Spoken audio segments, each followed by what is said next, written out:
मराठा अरे मराठा मराठा आरक्षण आमच्या हक्काचं नाही कुणाच्या बापाचं कोण म्हणता देत नाही घेतल्याशिवाय राहत नाही. सर्वांना माझा जय शिवराय.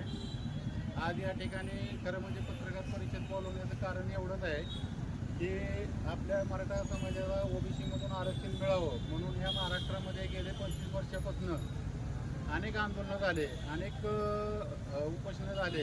त्या चळवळीमध्ये काही आपल्या मराठा समाजाच्या बांधवांनी आत्महत्या केल्या, परंतु त्या समाज बांधवाच्या ज्या आमच्या तरुणांनी ज्या आत्महत्या केल्या त्यांच्या कुटुंबाची दयनीय अवस्था झालेली आहे. त्याच्याकडे कुणाचंही लक्ष नसल्यामुळं राज्य सरकारचं या गोष्टीकडे लक्ष द्यावं आणि ह्याच्यासाठी मी अण्णा शिंदे याच्यामार्फत एक राज्य सरकारला असं पत्र देतोय की आत्महत्याग्रस्त कुटुंबातील एका सदस्याला शासकीय सेवेत समाविष्ट करावे.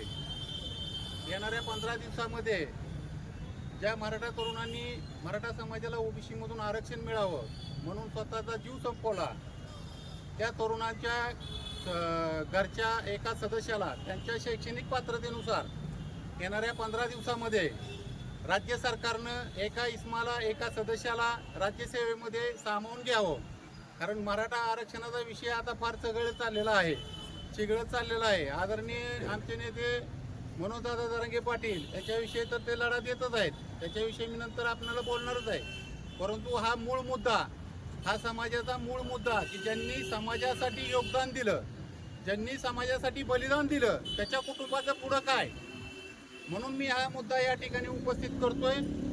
आदरणीय मुख्यमंत्री माननीय एकनाथ शिंदे साहेब, उपमुख्यमंत्री देवेंद्र फडणवीस साहेब आणि उपमुख्यमंत्री अजितदादा पवार साहेब यांना मी एक मराठा सेवक म्हणून अशी विनंती करतोय की ज्या माझ्या मराठा बांधवांनी मराठा समाजाला ओबीसी मधून आरक्षण मिळावं म्हणून आत्महत्या केल्या, त्यांच्या कुटुंबातील एका सदस्याला आपण शासकीय सेवेमध्ये समाविष्ट करून घ्यावं आणि त्याचबरोबर या माझ्या मागणीचा आपण येणाऱ्या 15 दिवसामध्ये विचार करावा.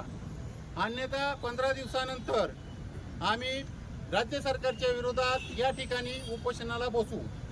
जोपर्यंत आम्हाला या मागणी आमचे मान्य होत नाही ही मागणी, तोपर्यंत मी राज्य सरकारच्या विरोधात या ठिकाणी उपोषणाला बसणार आहे.